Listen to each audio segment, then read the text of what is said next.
This is Climate One. I'm Greg Dalton.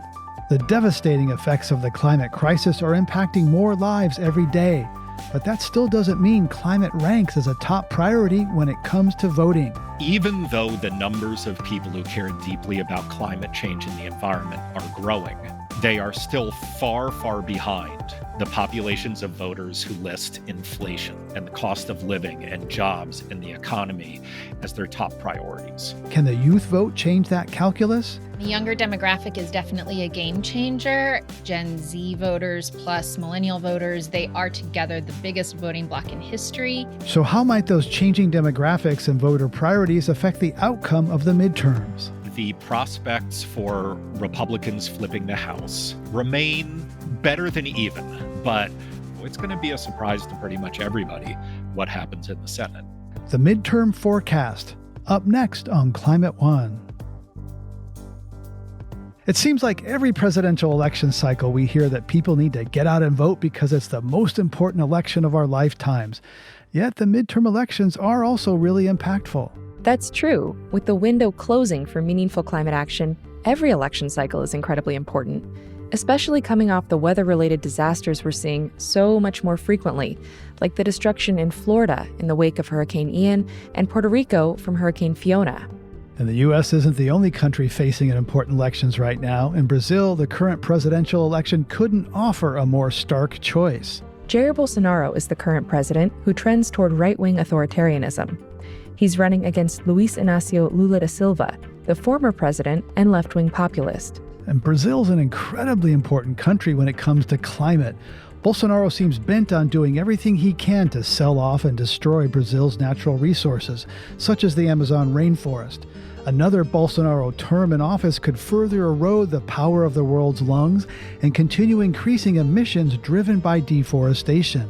In contrast, Lula has a strong climate and conservation record and made new promises for sustainability and emissions reductions ahead of the election.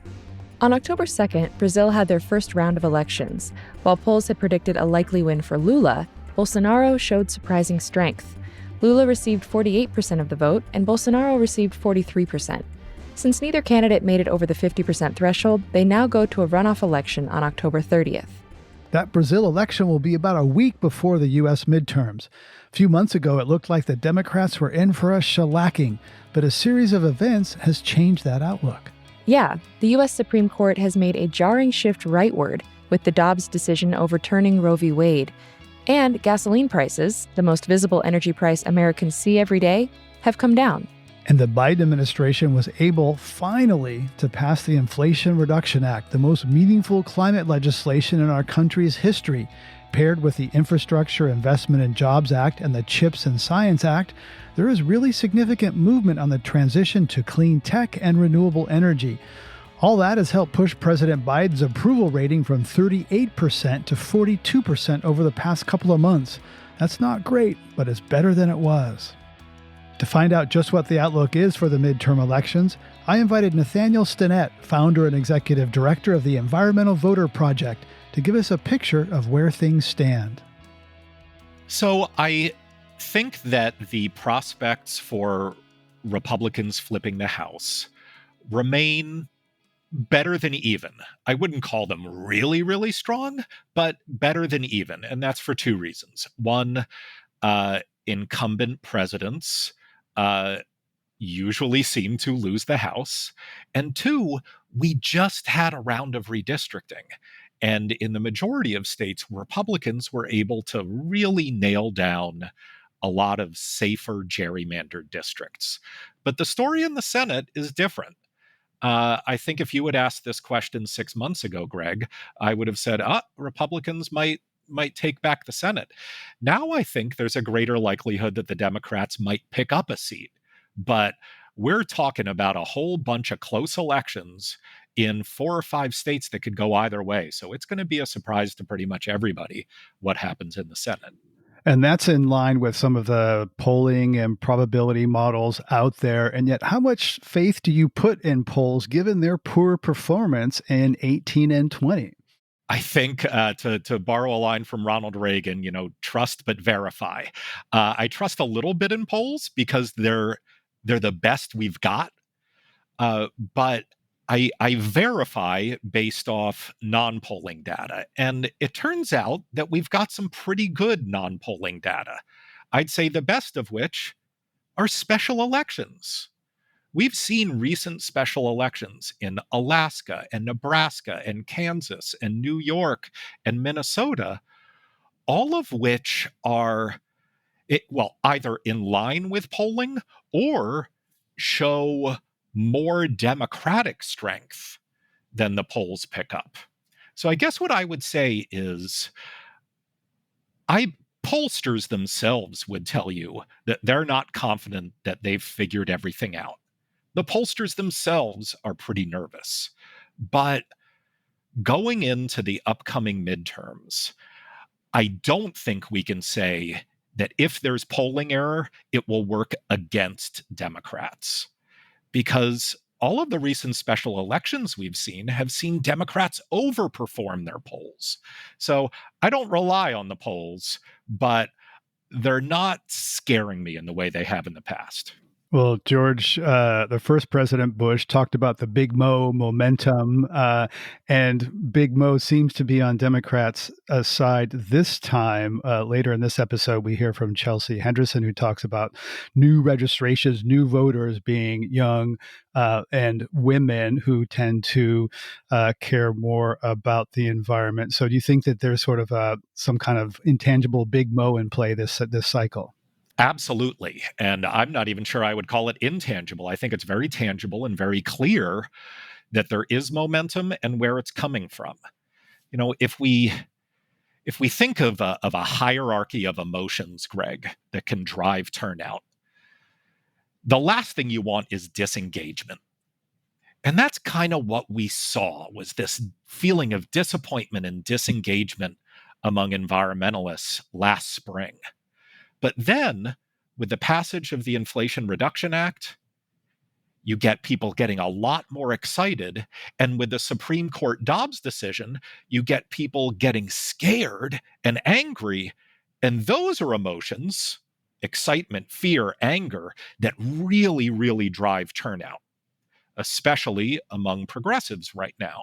And so, yeah, I do think that progressives and also just the broader environmental movement, whether you're progressive or middle of the road or conservative, if you care deeply about climate, the passage of the Inflation Reduction Act is really getting you fired up. You feel like you've got the wind in your sails in a way that you've never really had before. So you're saying it's this combination of policy and emotion. Policy is not often thought about exciting, but policy and emotion are coming together to generate this political landscape right now.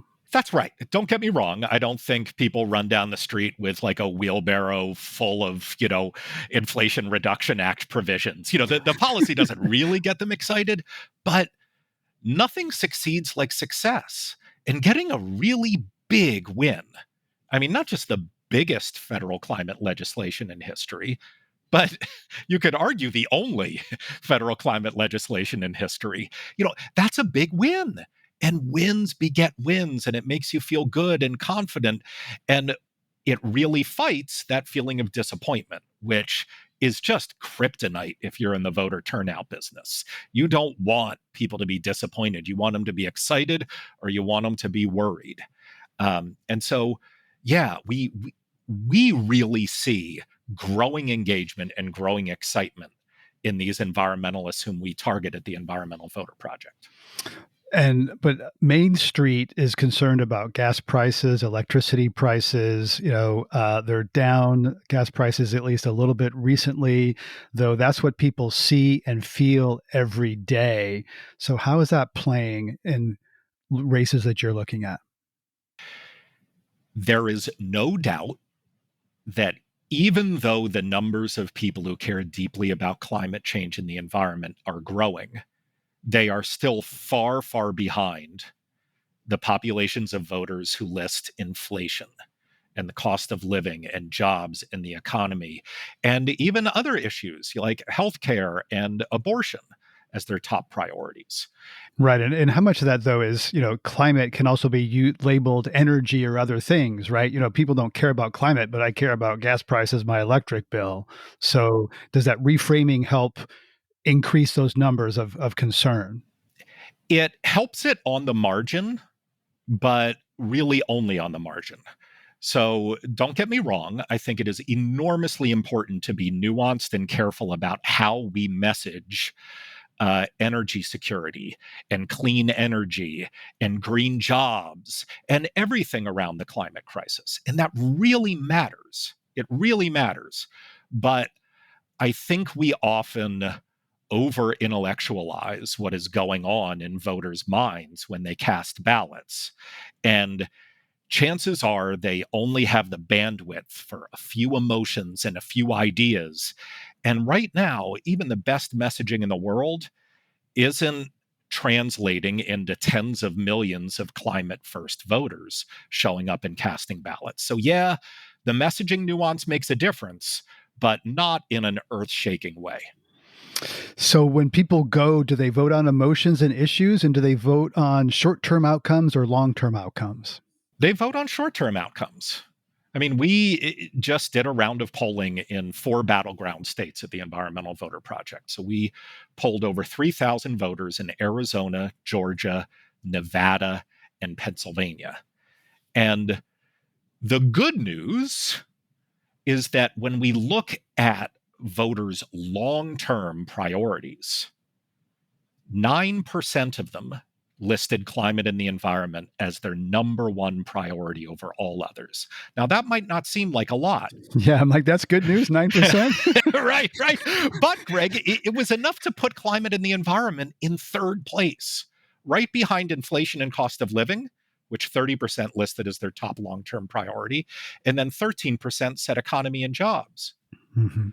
The problem is most people don't go and cast their ballot thinking about how they want to impact the world 5, 10, even 20 years from now.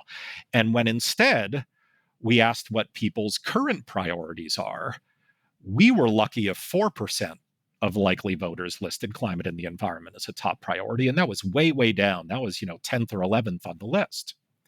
Now, the good news in that is that it's almost twice as much as what we saw back in 2018, the last time we had a midterm election. So I don't want to make it seem like I'm all doom and gloom here.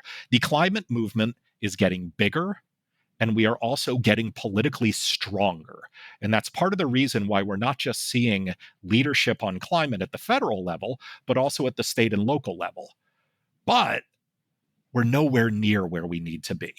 Nowhere near where we need to be, because at the end of the day, nothing motivates a politician more than the prospect of winning or losing an election. And when you've only got 3 or 4 or 5% of voters listing an issue as their top priority, boy, is it hard to justify spending your political capital on that. Are you saying that we get the climate policy that the people want, that the politicians are not doing more because voters are not ranking it highly, that we kind of get what we deserve? I think that's a fair question. I wouldn't put it as we get what we deserve, because there are a few important variables going on here. The first is, boy, is there a big difference between how politicians treat the priorities of voters versus non-voters. So in this recent round of polling that we did in Pennsylvania and Nevada, 2 crucially important battleground states this fall, twice as many non-voters listed climate as a top priority as likely voters did. So that's really important to understand, that there are lots of people, twice as many people, who care deeply about climate and the environment who aren't voting as those who are voting. And so we really need to understand that, politicians like to win elections. And so they're going to appeal to people who actually cast ballots, not the ones who don't cast ballots. So help me understand the mind of a person who cares about climate, which to me sends you care about the environment, your children, ecosystems, human survival, and you don't vote. Like, help me. That one baffles me. Yeah, so there are a few things going on here, and it meshes well with your previous question about, is this about we get what we deserve and things like that? First off, when we talk at the Environmental Voter Project about environmentalists, we obviously have a very unique definition, like most groups have a unique definition. We're a voter turnout organization, so we're going after these super environmentalists. These are people who have a high likelihood of listing climate or the environment as their number one priority over all others. So you ask, what's their mindset? Why aren't they voting? Well, the first thing is, when we look at these climate first people, they are disproportionately young, disproportionately people of color, and disproportionately lower income. So they're marginalized in other ways. They're marginalized in other ways. Moreover, Greg, if anybody anywhere is trying to make it harder for someone to vote, chances are those voter suppression campaigns are targeting young people, people of color, or poor people. And that is the beating heart of the modern environmental movement. So part of what's going on here is just old-fashioned voter suppression, is taking a big chunk out of the environmental movement's political power. But the second thing, and there's less evidence for this, but it really does ring true, and so I think it's worth talking about, is that for over a generation, the environmental movement has viewed activism in weirdly apolitical ways. And I know that's kind of a dramatic statement, so let me explain. Chances are, growing up, if you thought about what it meant to have an impact on the environment, you thought about recycling, or not littering, or changing how you get to work, or changing the electricity you consume, or changing the food that you eat, all of which are important, don't get me wrong.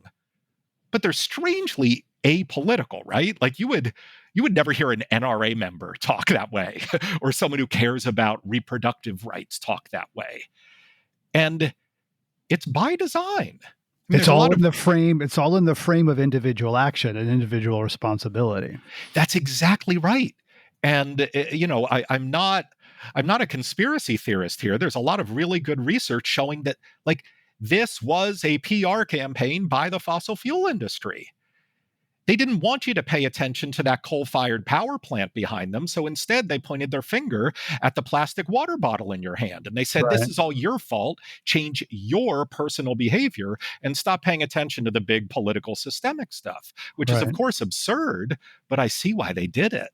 The crying Indian in the American Beverage Council in the 1970s. Yeah, that's exactly right. And I can't help but feel that is a big part of why people who care deeply about climate and the environment aren't at least inherently politically engaged. They don't start off politically engaged because we've got to catch up. We've got to make up some ground in a way that people who care about other issues don't have to, because they've always viewed gun control as political, or they've always viewed reproductive freedom as political. Coming up, how voter suppression is affecting marginalized communities. There are very, very real voter suppression efforts working right now. I mean, dramatically reducing the number of polling places in Arizona, minimizing the voting hours in Texas and Georgia. We'll be right back.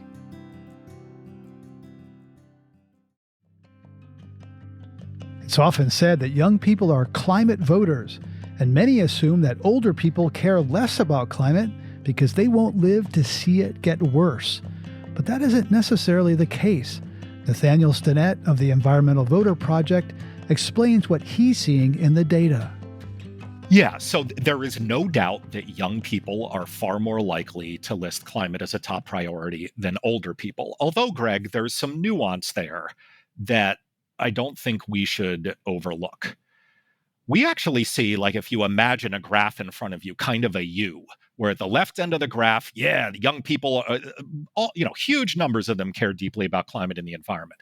And then when you get into Gen X, very, very few of them list climate or the environment as a top priority. But then when you get into people in their 60s and 70s, increasing numbers of them do list climate and the environment as a top priority. So it's not as simple as saying the younger you are, the more likely you are to care about climate. Mm-hmm. But you are right that by overwhelming numbers, young people are the most likely to care about climate.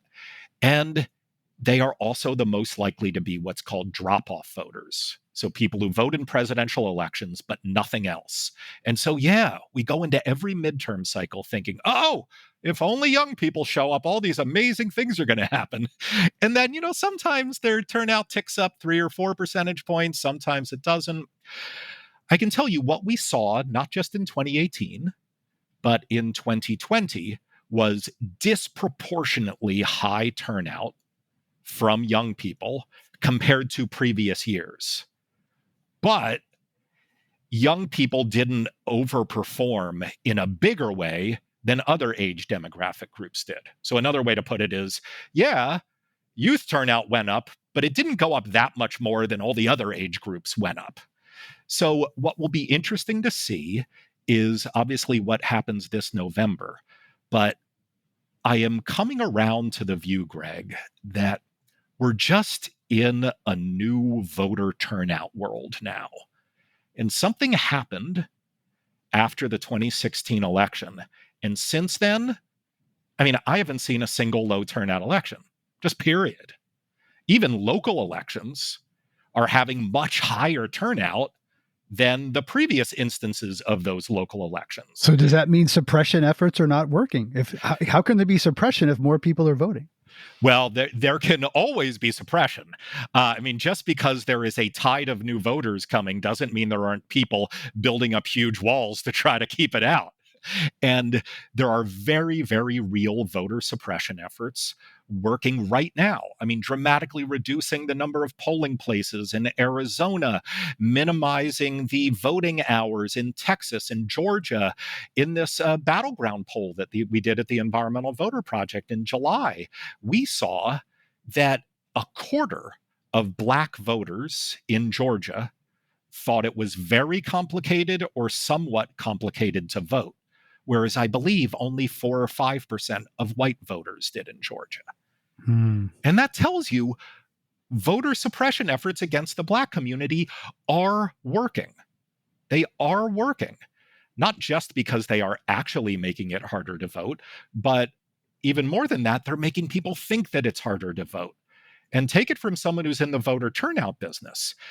You win or lose your battle before a voter even opens their door to walk to the polling place on election day. You want them, before they even make that decision, to think that it's going to be easy, to think that it's not going to be complicated, to think that they can just go there and do it. And if you scare them into thinking it's going to be a whole big ordeal, well, voter suppression campaigns have already won.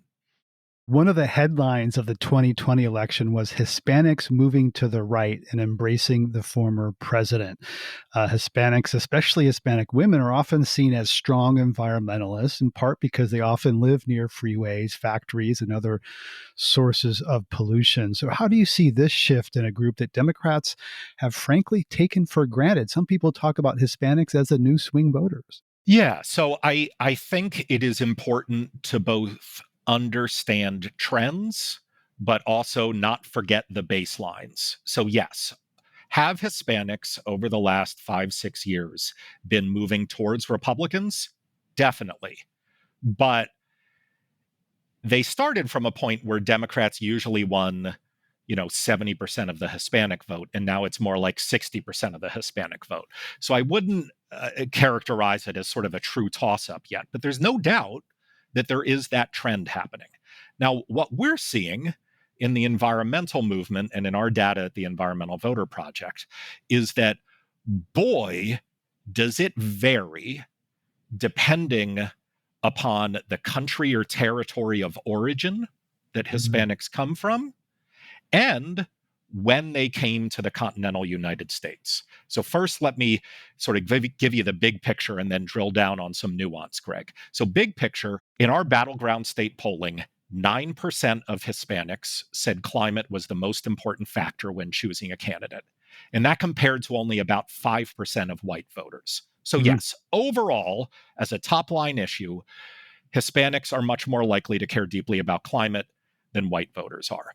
But when we dig into our state voter files and look at some of our other data, we see that Hispanics are much more likely to prioritize climate change in states like Arizona, Georgia, and North Carolina than they are in Texas or Florida. And this gets to those two variables that I just mentioned, Greg. If you look at Hispanics' county or territory of origin, Hispanics from Cuba, Venezuela, and other dictatorships are much more likely to be politically conservative than Hispanics from Mexico, Puerto Rico, Central America, or other places. So that's one really important variable that leads to diverging priorities around climate change. So the authoritarian-led countries or the democratic countries is what I heard there. That's right. That's right. Okay. The second variable is that foreign-born first-generation Hispanics are much more likely to see climate as a top priority than Hispanics who have been in the continental United States for more than a generation. In part, I would imagine, because those more recent arrivals are actually climate refugees. Many of them are climate refugees. They're escaping hurricanes or drought or many of the conflicts that arise from parts of the climate crisis. And so we're seeing all of these different variables lead to very interesting nuances that end up having pretty significant political consequences. It ends up meaning that if you live in the middle of Florida along the I-4 corridor, well, there, Hispanics are much more likely to care deeply about climate and the environment than maybe the Cubano and Venezuelan communities in South Florida. Or Hispanics along the border in Texas are much less likely to care about the climate crisis than the Latina grandmother who's living outside Phoenix. And I'm painting with really, really broad brushstrokes here, but we really are seeing these differences in our data. So let's walk around some of these key states where you've doing polling, et cetera, where energy may or may not be playing. So Pennsylvania has a long said that candidates can't be critical of fracking or lead on climate if they want to win, particularly in Western Pennsylvania.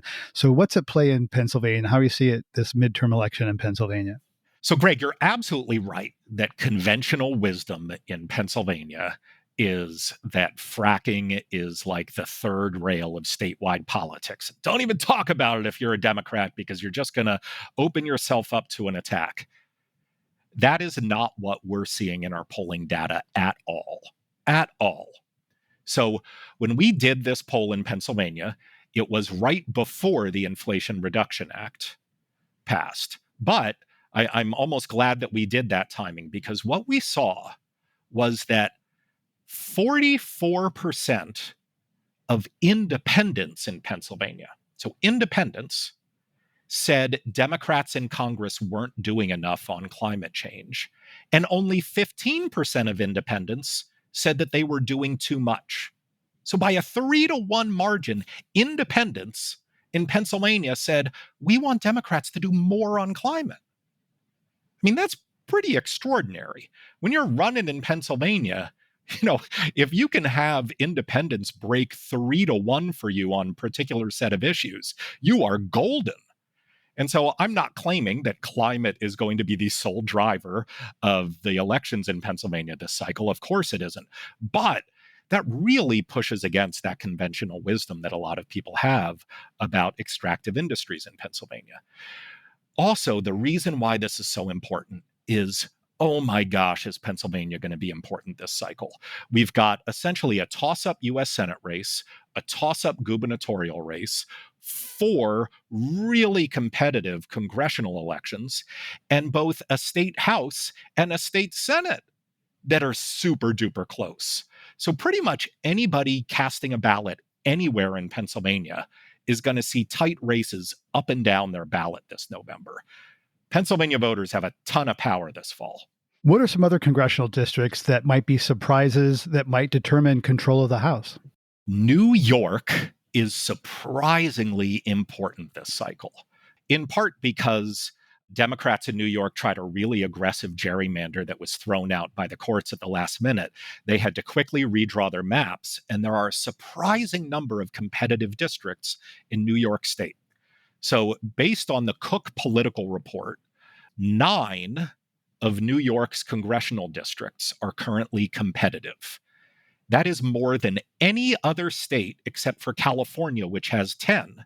And if you compare that to, say, Texas only has 3 competitive House races. So 9 is a huge number, and they're all pretty geographically concentrated. There are 4 tight districts on Long Island, 4 tight districts going up the Hudson Valley, and then a tight district kind of around Staten Island. And so I would wager that if the House remains close, when your listeners sit down on election night to watch returns roll in, CNN is going to be spending a lot of time focused on the Hudson Valley of New York, which is the last thing most people would expect. But boy, are there a lot of close races. Last year, we saw the electric grid in Texas fail during frigid temperatures because of mismanagement of fossil fuels. Texas is also producing a large amount of wind energy. Are people in Texas coming around on climate and renewables, or how is that forming in Texas? They are coming around on climate and renewables, but it is more due to people moving into the state of Texas than people who have been in Texas for a long time changing their minds. You know, Texas has some of the fastest growing cities in the country. I mean, Austin, it seems like 1,000 people move into Austin every single day. And San Antonio and El Paso and Houston and Dallas, they're just growing at an enormous speed. And those people are often bringing opinions and priorities with them that mean they care more about climate than the neighbors they move next to who have been there for a generation. And so, yes, at the Environmental Voter Project, for instance, we've identified over 630,000 climate first registered voters in Texas who have never voted in a midterm. So these are really important turnout targets. But, Greg, even though those numbers are big and even though they're growing, will they be enough? I don't know. One state on the front lines of dealing with climate impacts is Florida, where they're seeing sea level rise, increased intensity of hurricanes, if not increased frequency. So how does the climate factor into Florida voting? For a pinkish red state like Florida is, so a state that usually trends 2 to 4 points more Republican than the national average, a surprisingly large percentage of voters list climate and other environmental issues as their top priority. That's why, more than almost any other state, you even see some moderate Republicans not just sort of checking the right boxes on climate in Florida, but really talking about climate change as though it's a real issue. But again, I don't want to overstate this, Greg. It isn't like we're going to see the Senate candidates and the gubernatorial candidates spending, 20% of their time talking about climate. What we're talking about here is, instead of 4% of voters listing it as a top priority, polls usually have anywhere from 6 to 9% of voters listing it as a top priority in Florida. But obviously the big variable is always extreme weather in Florida, where you have algae blooms, you have floods, you have hurricanes, and these exogenous variables really drive politics. They really drive politics.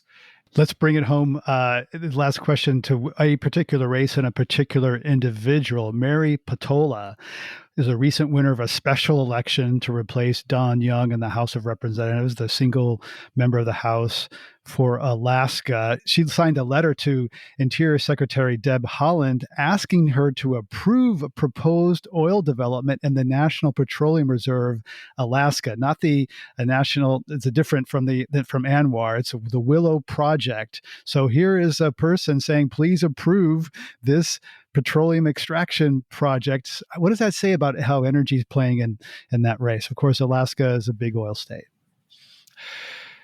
I think that it is another example of politicians going where the votes are. I'm not claiming that Mary Peltola is awful on climate and environmental issues. In fact, I think you can make an argument that she's very good on a lot of environmental issues. But there is no doubt that in Alaska, there are more votes to be mined, pardon the pun, from protecting the fossil fuel industry than fighting against it.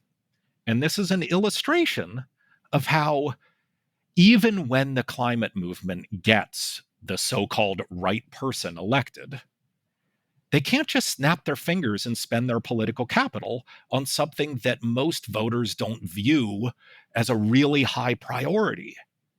And so it's not just about electing the right people. It's also about giving them the demand for climate leadership in the political marketplace that they need to be good leaders on this stuff. So people like Mary Peltola right now are looking at their voter files and they're looking at their polling data and they're saying, gosh, how can I get to 50% plus one of the vote? Do I do it by riling up climate activists, or do I do it by making sure Alaskans know that I'm not as scary on fossil fuels as they might think? And the truth is, it's the latter right now. I wish it were the former.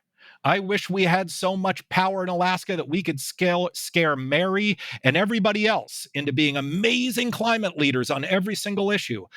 But we're not there yet, Greg. We're not there yet. Nathaniel Stinnett, founder and executive director of the Environmental Voter Project. Thanks for coming on Climate One. My pleasure, Greg. Thank you so much for having me. Coming up, what does the bipartisan ratification of the Kigali Amendment mean for future climate action? The Kigali Amendment to the Montreal Protocol, which is considered the most successful international environmental treaty in history that had Republican support and environmental support. So when you have all of those elements in agreement, which is rarer and rarer these days, you know that you've done something really big. That's up next when Climate One continues.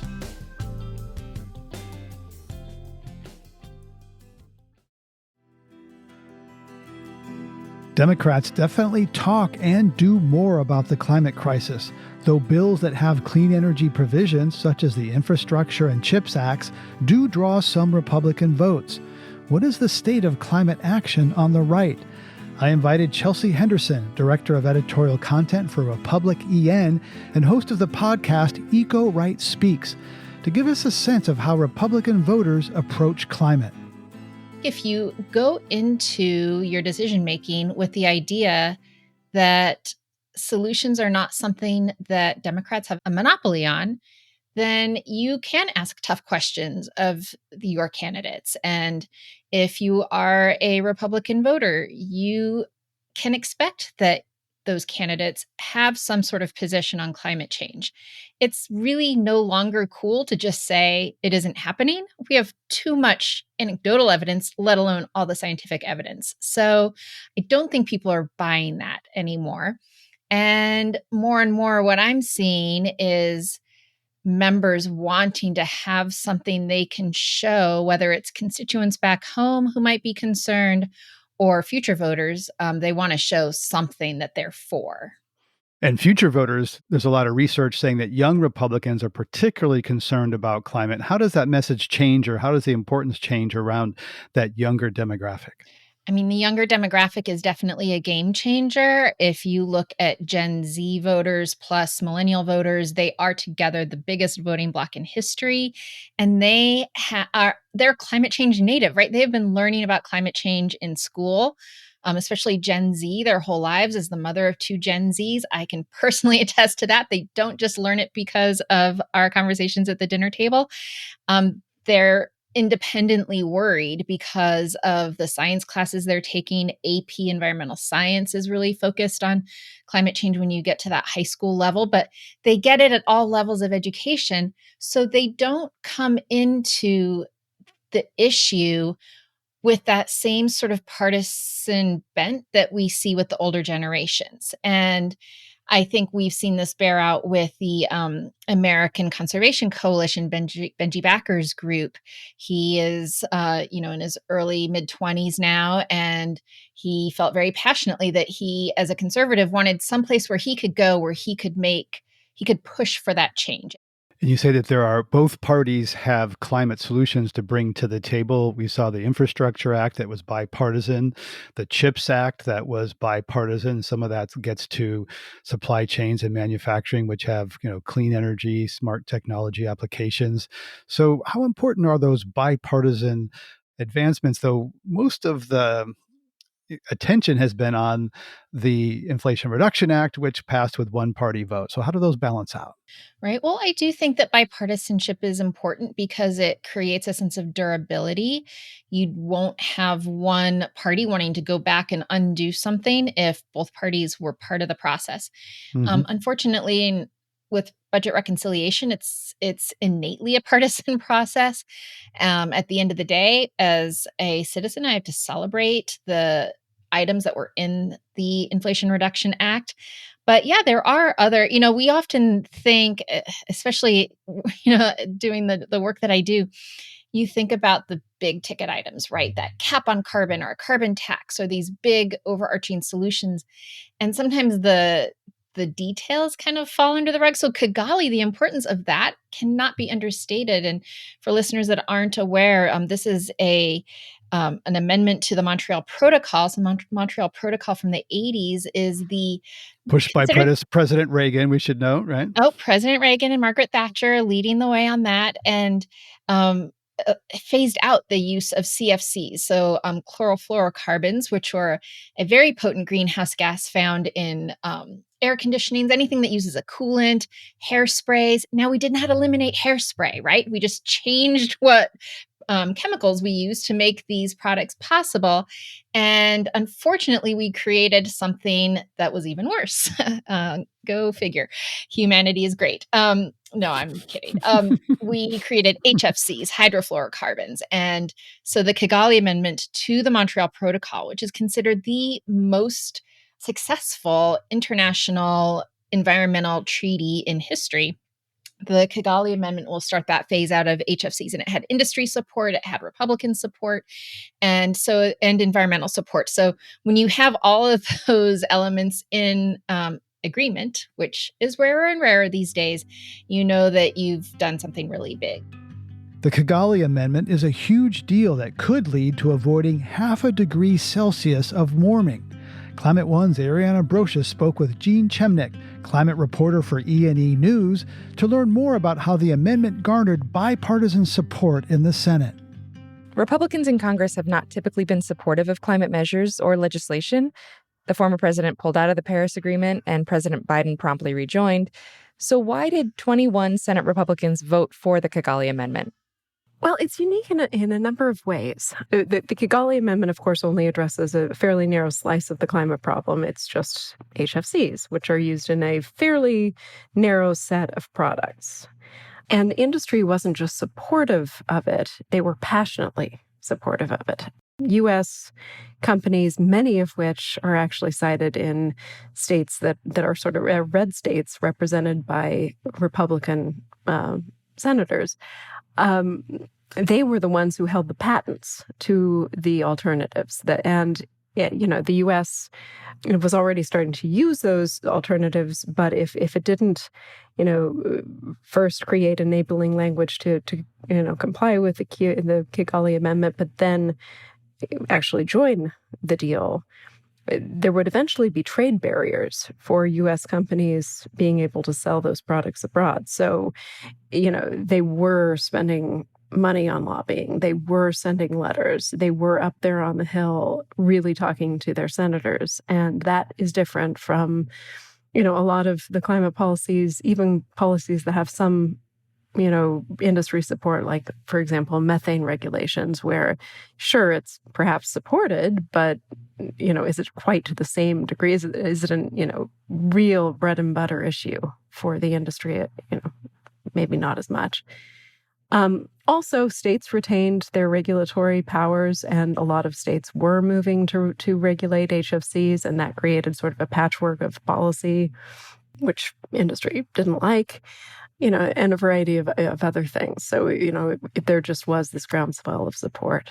What does this teach us about how to get climate-friendly legislation across the finish line? Well, make it a good economic story.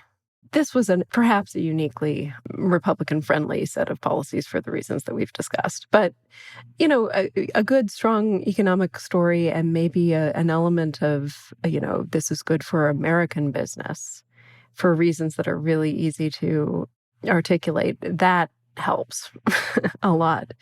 And it's possible that as other industries become more powerful, their lobbying muscle will be greater, and actually that will change the landscape a little bit politically. And lastly, HFCs were already being phased out in the US thanks to the American Innovation and Manufacturing Act. So why was the ratification of this treaty so important? Well, even if the U.S. was moving away from it domestically, the U.S. needed to ratify Kigali in order to not trigger some of the penalties that are built into the Montreal Protocol. In contrast to the Paris Agreement, to some other treaties, there actually are teeth in the Montreal Protocol. You do end up with trade penalties if you don't join it. And so the U.S. wouldn't have been able to as easily export some of these alternatives that were actually created in the U.S. to foreign markets starting in 2033. Jean Chemnick is a climate reporter with E&E News. Jean, thanks for joining us on Climate One. Thanks for having me. Let's get back to our conversation with Chelsea Henderson and the possibility of a new Republican Speaker of the House, Kevin McCarthy. Well, I would say since the 2018 election, when the House flipped back to Democratic control, that one thing that Congressman McCarthy noted was that he was losing, at the time, young voters and suburban women. And women tend to believe 10 to 20% more than their male counterparts that climate action is something that is important. And so I think sort of we used to talk about soccer moms, and I think what McCarthy saw is that there are climate moms. And these are the moms of the kids that are learning in school all about climate change. And you layer onto that more and more Americans are directly experiencing the impacts of climate change. So the heat waves over the summer, as at the time of recording, Hurricane Ian is bearing down on Florida.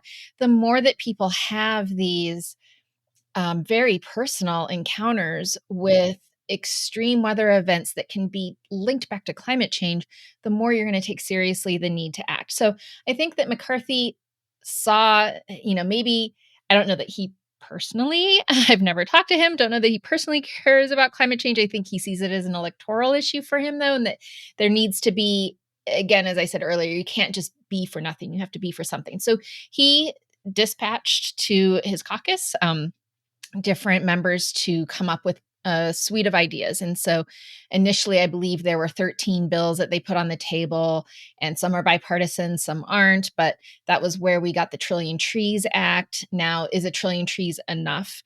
I have some cynical thoughts about that, but as a unit, would all these things together make a difference? I hope so. And I hope that if the House does flip control and in this next election, that he will make good on bringing some of these proposals through the House. Gas prices are coming down around the country, but are still at high levels. How do you think that's going to play with voters? And is it fair to blame the party in power for gas prices when you, as the RepublicEN on the right side, that the global commodity market determines oil prices, not the government? If the party in controlled gas prices would always be zero, right? Gas would be free. So this idea that we can blame a president for that, as you said, it's a global commodity. I do think, though, that those fluctuations, they tell a story to the consumer, whether it's the right story or not. And so, when people are angry because they feel their budget, they feel their wallet being tightened, then what do they want? They want change. So I do see how there is why I understand why the disconnect exists. It makes me angry, but it can have an impact. And I think if you look at all the things that President Biden has done in the last few months, you passed the IRA bill, the student debt forgiveness, gas prices are going down. You never know what might happen between now and November when people are going to the polls, but early voting has started. So if people are feeling good about stuff, then that reflects how they cast their votes as well. Indeed. I want to circle back on, this idea of Kevin McCarthy, Republicans possibly doing something on climate. The person you work for, Bob Inglis, was a member of Congress from South Carolina, a very conservative district. He lost in part because he was challenged from the right, in part because of his acceptance of climate science. So what penalty would Republicans pay these days in this hyper-partisan political environment if they did take something on climate? Would they be punished? Well, let me take your Bob story a step back before I answer the question, because The reason why, when Bob was first elected to the House for to the 4th Congressional District in South Carolina, which he calls one of the reddest in the nation, he was not a believer in the need to act on climate change. And his famous line that he shares often is, all he knew about climate change is that Al Gore was for it, so he was against it. But then he was running for re-election, and his son had just turned 18, young voter, and said, "Hey, Dad, I'll vote for you, but you have to clean up your act on the environment." And that changed Bob Inglis's mind. He went back to Congress. He learned. He was on the science committee. He went on a couple of trips where he got to meet with real scientists, and the issue just stuck with him as something that he needed to do something about. As you identified, he came back from his trip to Greenland and introduced the Cut Carbon, Increase Wages Act, the carbon tax bill, and then got challenged from the right and lost in the primary. And so I feel like today, we're in such a tricky dynamic because I don't see somebody being able to take a lawmaker's positive climate position and use it against them. I think while I think that climate change is increasing on the priority list that voters look at, I don't think it's one of those issues that they would continue to give demerits against a lawmaker for supporting. I don't think we would see a repeat of a Bob Inglis situation in 2022 or 2024. Thank you, Chelsea Henderson, Director of Editorial Content at RepublicEN. Thanks for coming on. It's always a pleasure. Thank you. On this Climate One, we've been talking about the influence of energy and climate on the midterm elections. Climate One's empowering conversations connect all aspects of the climate emergency. Talking about climate can be difficult, sometimes a real downer, and it's critical to address the transitions we need to make in all parts of society. Please help us get people talking more about climate by giving us a rating or review if you're listening on Apple. You can do it right now on your device. You can also help by sending a link to this episode to a friend. By sharing, you can help people have their own deeper climate conversations. Brad Marshland is our senior producer. Our managing director is Jenny Park. Our producers and audio editors are Ariana Brocious and Austin Colon. Megan Basilia is our production manager. Our team also includes consulting producer Sarah Catherine Coxon. Our theme music was composed by George Young. Gloria Duffy is CEO of the Commonwealth Club of California, the nonprofit and nonpartisan forum where our program originates. I'm Greg Dalton.